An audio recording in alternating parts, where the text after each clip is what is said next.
blackface the back, then blackface the front with vinyl, and boom, lights. These look great. My favorite feature of this part. I love this thing. MNPCtech.com. Got the 80mm shroud from them. Had to change the color. Flat black, of course. Fit the rest of the scheme. These turned out awesome. Here's my production method. Going from acrylic to steel to finished, painted, and drilled. Now back to the handle. Gonna tack weld it to my bracket. Always tack weld just to start. Compare it, and once you're happy, then you're good. But otherwise, you could grind off your tack and start over if you needed to. But the tack worked great here, and I was able to go right to weld. Here's the bracket assembly. I'm actually going to weld it. Make sure to get full penetration into both pieces. And when you're welding, make sure you have adequate ventilation so you don't breathe any of the hazardous fumes.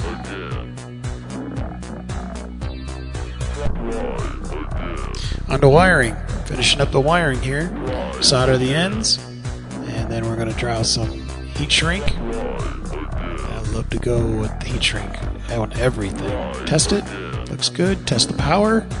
Power system looks great. Back to the handle. Primering the handle and the head assembly.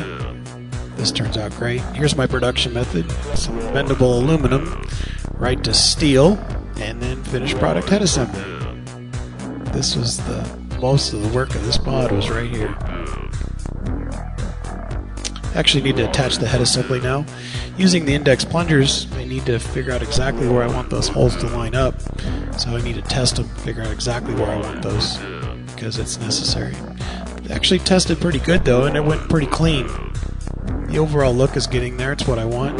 Test the weight, put the system on itself, test the weight again, make sure it's not going to tip over and any wonky issues.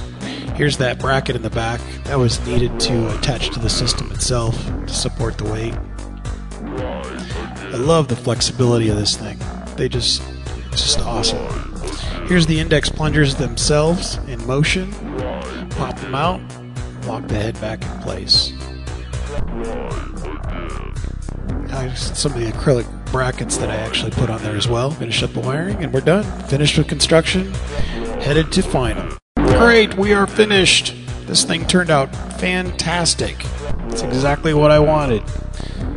Definitely the flexibility that I wanted with all the motion and the portability that I was looking for. The movement in that is amazing. I'm just enjoying this altogether. The bottom turned out to be awesome. The brackets for the Bluetooth keyboard and mouse, the extendable power cord, and the bracket for the power brick.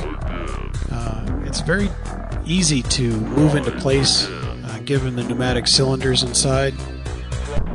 Very flexible, easy to move. And of course the mini Microsoft Surface almost makes this really enjoyable to use. I enjoyed using parts of this in a whole different method than I'm used to with a PC.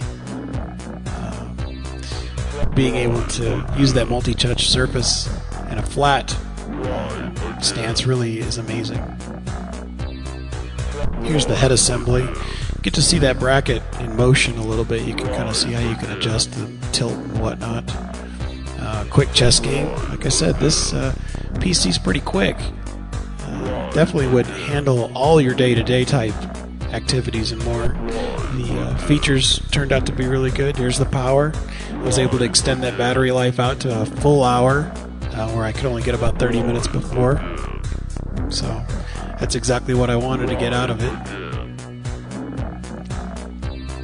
I'd like to thank Lenovo for giving me this opportunity to play with their A700 and put it in a whole different light, I think.